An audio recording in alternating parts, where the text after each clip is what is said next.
Hi guys, welcome to New Zealand Mysteries on Facebook anyway, and for New Zealand I've changed my name a bit for YouTube.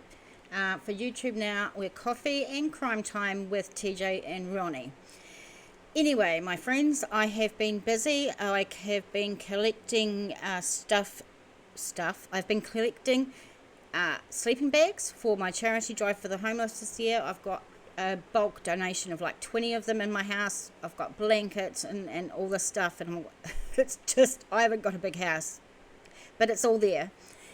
This week, or this video, we're going to talk about this guy, Joseph Ahuriri. Now, this guy has been missing since the floods in the North Island of cyclone Gabrielle, and we're going to have a look because he is still missing and he needs to be found. So let's take a look. So just quickly, if you could do all those things, like, subscribe, everything you need to know, all the links are going to be in the description box below. Sources, so you can look at the stuff yourself. Ways to donate, it's never expected but always appreciated. And links to Facebook page and things like that. So make sure you check it out.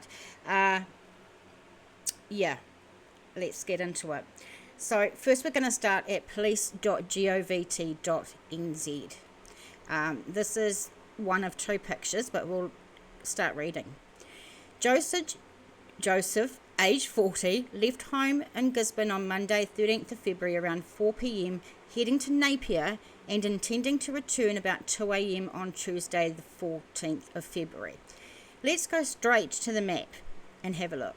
So he's going from Gisborne to Napier. So here's the North Island. Now, if you see that Gisborne is up the top here and Napier is here, these roads are closed because of the devastation of Cyclone Gabrielle a couple of weeks ago. So he would have actually used this route going straight around the coast there. This route here is just showing where poor buggers have to actually go now, I figure. So Napier here and Gisborne here. He was driving a white Toyota Hilux, which you can see here, DZH116, and it looks like quite a newer model one as well. Due to the weather conditions, Joseph stayed at a hotel on Marine Parade in Napier. So down here in Napier is where he stayed. He was seen leaving the hotel at 4:28 a.m. on Tuesday the 14th of February and has not been seen or heard from since. His vehicle was seen on CCTV in Havelock North heading south at 5:15 a.m. Okay, well, let's see that then. So this is Havelock North and he was heading south. Okay. State Highway 2 north back to Gisborne would have been impassable at this time due to the flooding, as we said, and police along with his whānau want to know where he is and that he is safe. Anyone with information that may help police is asked to contact police on 105, or you can go to the police website and use an update report. Quote file number 230225/2814. Again, I'm going to have this stuff in the description box below anyway, so you'll be able to look at it if you need it. I did go looking at cameras today, webcams, because I know mine's not very good, but they were way too pricey at this stage, so I've got to just work with what I've got. This is rnz.co.nz on the 2nd of March. Police are renewing their appeals for sightings of a man who disappeared about the time Cyclone Gabrielle hit Hawke's Bay and the east coast. Joseph, 40, left home in Gisborne on Monday 13th of February around 4 p.m. heading to Napier and intending to return around 2 a.m. the following day. He was driving again a white Toyota Hilux reg DZH116. Due to weather conditions brought about by the cyclone hitting the region, Joseph stayed at a hotel in Napier, police said in the statement. So some things repeating, but that's all that happens really. But we just go through these to see if there's something that we've missed. He was last seen leaving the hotel at 4:28 a.m. on 14th of Feb and has not been seen or heard from since. His vehicle again was seen on CCTV in Havelock North heading south at 5:15 a.m. and did not return. Despite Joseph not being seen since the poor weather began, police no longer believe his disappearance is related to the cyclone. I don't know how I feel about that. It was right in the middle of the cyclone. He had every intention of coming back to his family from what we can gather. So to say that his disappearance is not related to the cyclone, I'm not sure about that. But Joseph, if you're out there, dude, you don't want to go back to your whānau, that's fine. Just let someone know you're alive, the police or someone. Along with his whānau, they want to know where he was and that he was safe and have appealed for their information. Monday, police said it was unlikely his disappearance was cyclone related, but it could not be ruled out. And I suppose they're right. It could be anything, couldn't it, really? Okay. So this is stuff.co.nz, and this was just a couple of days ago. Missing man seen heading towards Wairoa on morning of cyclone. Okay, so I think this is a bit different, was it? Footage from CCTV showed missing father Joseph was last seen heading towards Wairoa from Napier. Okay, so Napier's down here and Wairoa is up here. So if that's the case, he wasn't going south down here out of Havelock as the previously been stated by the police, if he was going towards Wairoa. Yes. It has now been a month since the 40-year-old went missing on the morning that the cyclone Gabrielle hit. Again, he was seen leaving Napier on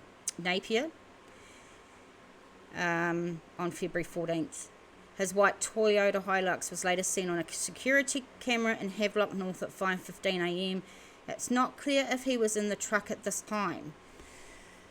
Okay, so that's very interesting. Now his daughter, Jay, has revealed the last confirmed sighting of the father of nine, was at the Waitomo petrol station in Bayview, Napier, at 5:46 a.m. Okay, so this is a bit different. We've got him here. This is the last place he was actually seen. Heading straight into that ravaged part in there, sadly. From there, the trail has gone cold for the whānau, who are desperate to find him and bring him home to Gisborne. Cameron is asking anyone in the Bayview area with security cameras that were working on the morning of the cyclone to come forward. Joseph initially travelled to Hawke's Bay from Gisborne to visit his auntie, who has not heard or seen from him since Monday, February the 13th. Let's have a little listen to this. So in the last week, we've been trying to get in contact with our younger brother. All of us we've had whānau everywhere, family all in Napier, Gisborne, just looking for him, spotting anything, even looking for his ute, the number plate, just trying to find any sight of him, where he went, what had happened, what he's done, or where he is. So that is his brother Mike. Very, very sad there. He hasn't made contact or anything with his partner, me or my siblings and family, which is unusual for him, his daughter said. His phone is going straight to answer phone and we are trying our hardest not to worry. Come home safe to us, Dad. We will never stop searching for you. 2 weeks after he disappeared, police said they believed his disappearance was unlikely, again to be cyclone related. At the time, whānau said they were shocked the police statement appeared to cast doubt on the reason for his disappearance. His brother Mike, who flew from his Christchurch home to Napier to search for his sibling, said he was furious at the police and said the family member felt his brother was being painted out as a criminal. And I've got to say, on this channel, we don't discriminate at all, and we don't victim blame, victim shame, none of that shit. And if anything comes out in the comments like that, it's going to get booted straight away. So just letting you know. He said he always believed Joseph was desperate to get home to Gisborne to be with his partner Clarissa and their 9 children after visiting whānau in Hawke's Bay. So this guy's got 9 children that are wondering where their dad is, who went missing in a cyclone. Mike said his brother was not in any trouble with the law when he went missing, to the best of his knowledge, and was not suffering any mental health issues. Clarissa last heard from Joseph the Monday night before Cyclone Gabrielle hit. He had been planning to head back to her in Gisborne, but as conditions deteriorated, causing roads to close, the couple decided he should stay in a motel in Napier. His last text at 1 a.m. on Tuesday was to ask her if she was okay. It was sent not long before communications went down in the region.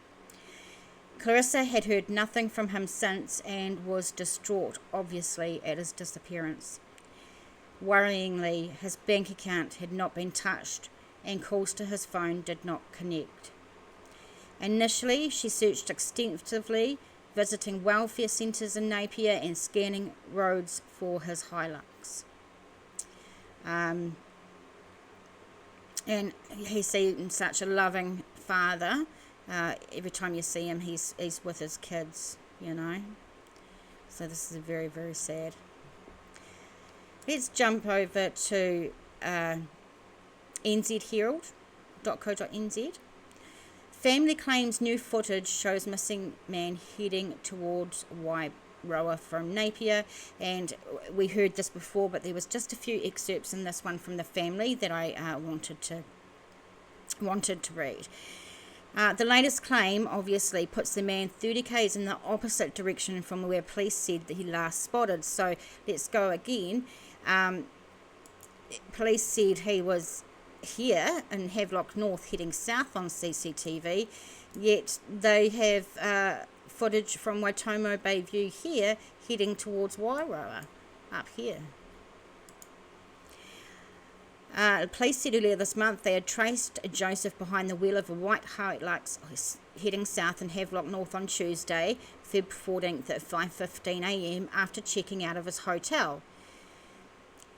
Cameron pleaded for anyone in the area with security cameras to contact her. His partner has filed a missing person report. We have too. We've contacted all hospitals, have tried contacting all services that are helping within the area, yet still nothing now.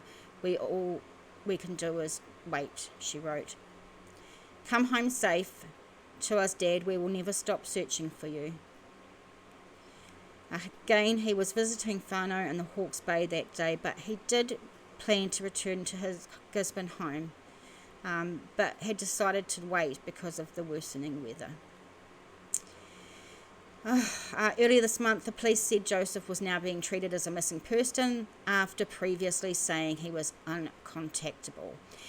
Eastern District Commander Superintendent Jeanette Park said police inquiries suggested that it was unlikely that his disappearance was cyclone related, although this cannot be fully ruled out. Mike, his older brother, strongly disagreed with the police findings.